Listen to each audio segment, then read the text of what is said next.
Happy Sunday, everybody. I hope you're all doing well. I figured I'd hop on here, do a quick overview on the new S2000. I know I kind of showed it in the last video, but I wanted to give a little bit more of an update. The more I kind of take a look at the car, the more I drove it, the more I have experienced it, the more and more I'm seeing I got myself into a pretty big predicament.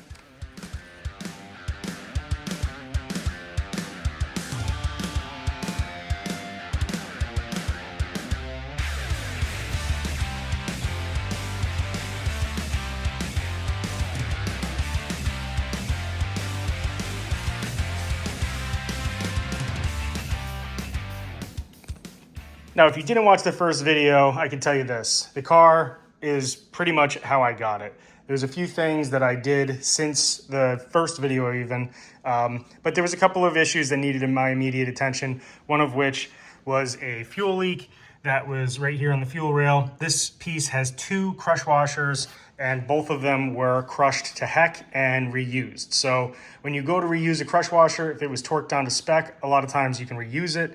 I don't ever do that, but you can. But those were beyond reuse. And then obviously you could see I threw this AFE intake on. I had a credit with them, so I said, hey, did a little bit of research. I mean, intakes are intakes for the most part. This one definitely obviously gives more of like a stockish airbox vibe. So the whole goal with this car is a street/track car. I do have a aftermarket AP1 lip that I purchased. So we're gonna get that painted up and put on. And then realistically, the only other thing that I did was threw some windshield wiper arms on there and some new fresh blades. And then in here, we still have a lot that needs to get done. As you can see, this interior is not the best condition. So we've got a couple of pieces we're gonna be replacing. I'm still up in the air about the seats because I really don't wanna lose the street ability of throwing like bucket seats in it. And then, they're tight seats. They're not the most comfortable for long drives or cruises or anything like that. So if you have anybody in the passenger seat that is bigger or has, just doesn't like being in a bucket seat, that's, to be determined. So I got to make a decision there what I'm going to do. But a few other things that we got going with the car is I did pick up this Renegade exhaust because the car does have an NVIDIA dual exhaust on it. I'm not the biggest fans of those. To each their own, your thing. But again, this is going to be a street/track car. I wanted something a little bit lighter weight, single exit, just simple and nothing, too crazy. So we ended up getting this Renegade one off of my buddy Brad, who pretty much runs, he does run S2K Takeover, which is a track group, and has his own shop called Blame Brad. And, really, really good guy to know when you have an S2000. So he's been giving me a lot of tips and kind of helping me with making decisions on the car.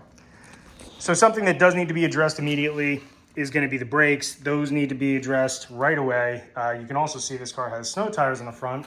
And if we come back here, it's got all season. So that's not ideal. But with that being said, we've got a little bit of a pile of parts here. So I did get a set of Koenigs. I'll show you those when they're ready to go on. We got some brake parts down there. We've got a hybrid short throw shifter and the exhaust. And then we have some maintenance parts. We got some oil stuff and everything. Now, speaking of oil, let me show you what I found yesterday.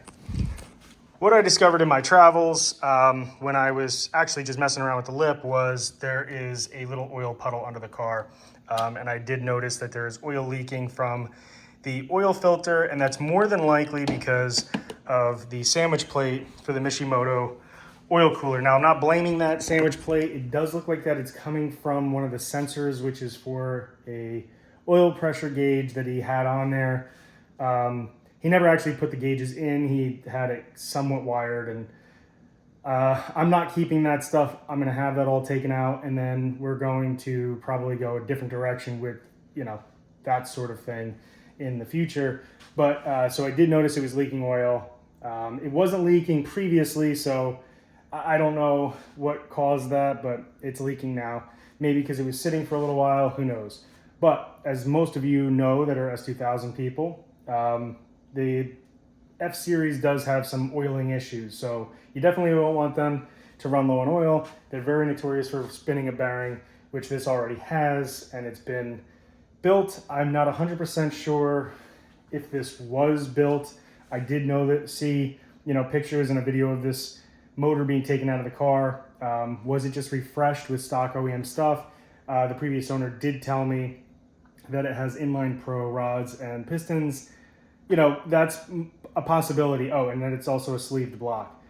That might be the case, but until I actually see it, I don't know. I don't have any receipts. I don't have any pictures, nothing. So, is that the case? Who knows? You never know with this type of stuff. Again, not saying he's a liar, just saying, trust it as much as you can in that case without knowing, I guess you can say. So in these cases, with an expensive motor, you don't want to take any chances. That's just my opinion. One of the other things that I saw, it's not, I'm not going to get crazy here. I don't even think I could show you without getting the car up in the air. And this was just going to be a quick little video anyway.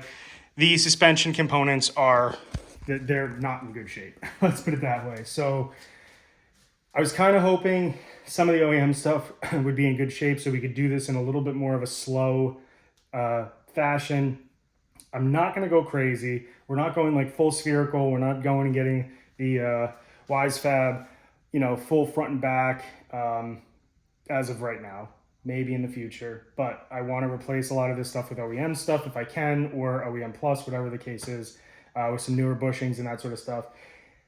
I just have a concern going on track with really, really old, crusty, looks like never's been touched. End links are all rusted and crusty. Lower control arms are all rusty and crusty, like really rusty and crusty. And then the rear suspension too. That stuff I was planning on replacing anyway, a little bit sooner than later, because of the fact that these cars are notorious for being a little snappy on track. So, you can kind of adjust that with the bump steer. That's going to be something that's addressed almost immediately too. So we're going to do a lot of maintenance on this car. We're definitely going to address this oil leak, possibly just change out the oil cooler altogether, and then get a lot of this stuff cleaned up. See what, we can replace. I did purchase another valve cover, so we're going to get the valve cover powder coated with some bungs for a catch can and new seals and everything. That stuff's over here. You can see I got some OEM Honda parts. These were the gauges that he was going to run in it, but we're not doing that. So we have a good amount of work to do on this car, and it's going to be a lot of fun. I'm already enjoying this car a lot, and the more research that I do, the more excited I get for this. So still up in the air about what we're going to do with the motor. Is it going to stay F for, the entire year next year, or are we going to prep to go K after I have this out on track in the beginning of early spring? So I do want to have this car for next summer and enjoy it. So it is a possibility that we just get everything ready to go, K-Series, see how I like the F-Series, and go from there. I've got a bunch of friends, that have had S2000s, and like I said, Blame Brad and a couple of other people have been giving me a lot of good feedback on what to do on this car, so I'm excited about that. Like I said, the car has fresh paint on it, which is nice. It's not the best paint job, but hey, you know what? It's going to spend most of its life in a garage. And so it's not going to really get beaten up too much. I'll probably have the front bumper PPF'd and maybe some of the top of the fenders and that sort of thing. Hood is undecided. These are aluminum, so they're already super light. I do want to have a vented hood, so I may go carbon fiber here. Who knows? But that's pretty much it. I'm going to start really working on this in a week or so. So start, you're going to see a video popping up with a pretty good amount of work getting done on the car. And I'm excited for it. I hope you guys are too. And I hope you have a great Sunday. I will talk to you next time.